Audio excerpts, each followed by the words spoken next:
Hello guys, my name is Marfuman from Universitas Islam International Indonesia, and today it's an honor for us because we are going to interview Professor Slater, Professor of Political Science and Director of the Weiss Center for Emerging Democracies at the University of Michigan and the author of From Development to Democracy, The Transformations of Modern Asia. He is currently here at Universitas Islam International Indonesia, specifically at the Faculty of Social Science for a summer training program on qualitative and quantitative methods. Today we are going to interview him, asking about not only his field but also his experience about Universitas Islam International Indonesia and his experience regarding being one of the speakers at the summer training program on qualitative and quantitative methods. Without further ado, let's start. Good afternoon, Professor. My name is Marfuman and I'm from Universitas Islam International Indonesia. Today I have the privilege to interview about your experience at Universitas Islam International Indonesia as well as your expertise in the field. With that having been said, I would like to start and ask the first question, which is what is your experience about Universitas Islam International Indonesia and your initial impression about the academic environment at the campus? Well, I've been incredibly impressed. In teaching the class, I find the students are very engaged. There's really good turnout for the classes. We've had a nice number of students registering for the classes. And they seem very ready to ask serious questions and to wrestle with some of the harder aspects of solving problems in social science. So I've been really impressed with the students. They seem very eager, and it's a really wonderful facility. It's very impressive what's been built in just a short period of time. And it's clearly, the possibilities are pretty endless here to expand and to just become a much more substantial university moving forward. Yeah.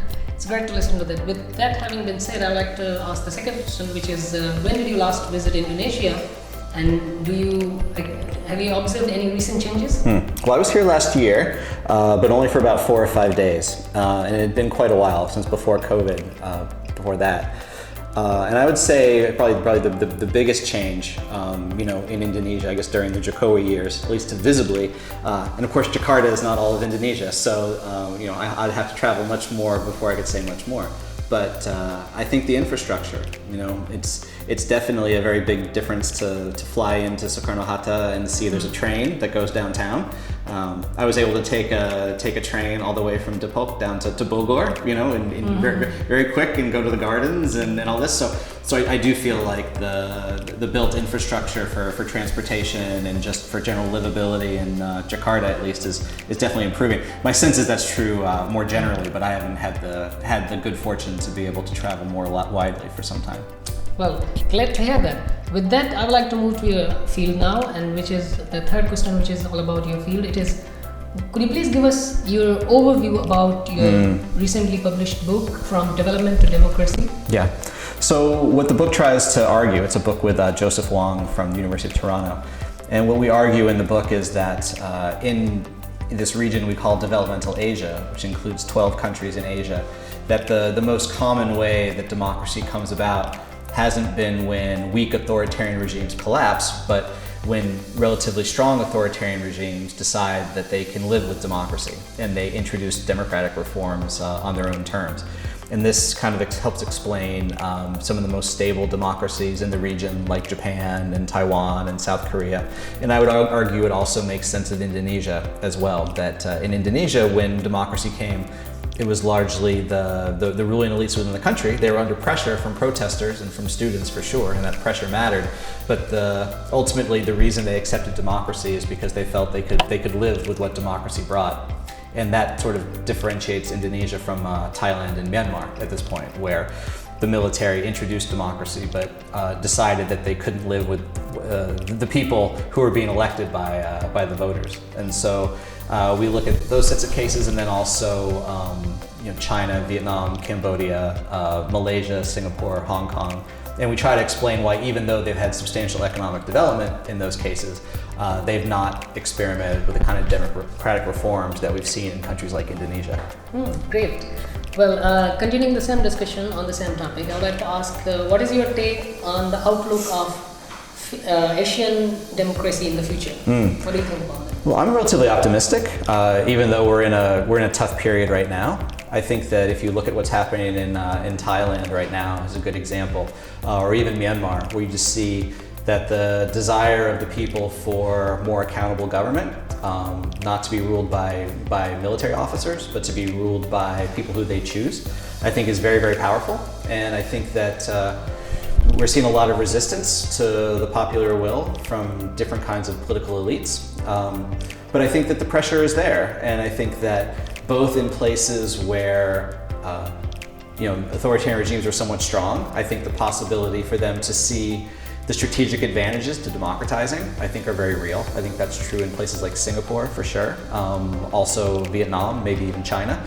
And then I also think in places where the popular pressure is much stronger, hopefully that, eventually in a place like Thailand in particular, the people will realize that what the young voters are demanding is something that they'll be better off accepting what the voters are demanding than trying to prevent all pressure and winding up with much bigger problems on their hands. So I think we're in a democratic recession, as you say, but like with the economy, recessions are usually followed by growth. And so I think the possibility for growth in Asian democracy is actually quite promising. Well, having talked about the future of Asian democracy, I was just curious to know that, I'm curious to know what is your future research project going to be, and what is going to be its central theme driving your research questions? Well, I tend to work on too many things at a time, so there's not really just one project, but I've been doing work on the role of the military in politics. I think that we've seen, we see Indonesia today, but certainly in Thailand and in Myanmar, that it makes a very big difference when the military plays a large role in political life. And so I want to try to understand the history of that, and so why historically the military plays such a leading role in some cases and not in others. And we usually understand these things in a very temporary way. So we look at, well, how do politicians control the military? And I think my explanation is much more historical. I mean, much looking to the way the military was formed in the first place and who formed the military actually tells us a lot more about that. So that's one project that I'm working on. I'm also very interested in the question of how colonialism gave way to democratization and imperialism. And so I think a lot of the variation we see in the world today comes from the different influence of the British on the one hand and the Americans on the other hand. And so if you think about a place like the Philippines with a lot of American influence, or a place like Singapore with a lot of British influence, they're very, very different kinds of regimes.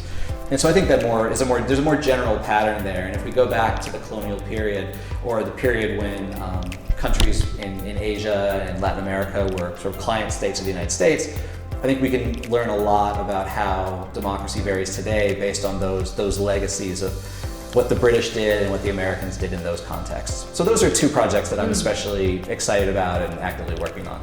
Well, looking forward to reading about them inshallah in the future. Well, with all questions having been asked and having gotten the answer to all questions, it was indeed a great experience with you, having talked to you face to face and having the honor to have the conversation with you in person. With that having been said, I would like to just thank you and say goodbye. Sure. The honor was mine. Thanks for having me. Yeah, thanks so much. Thank you. Bye.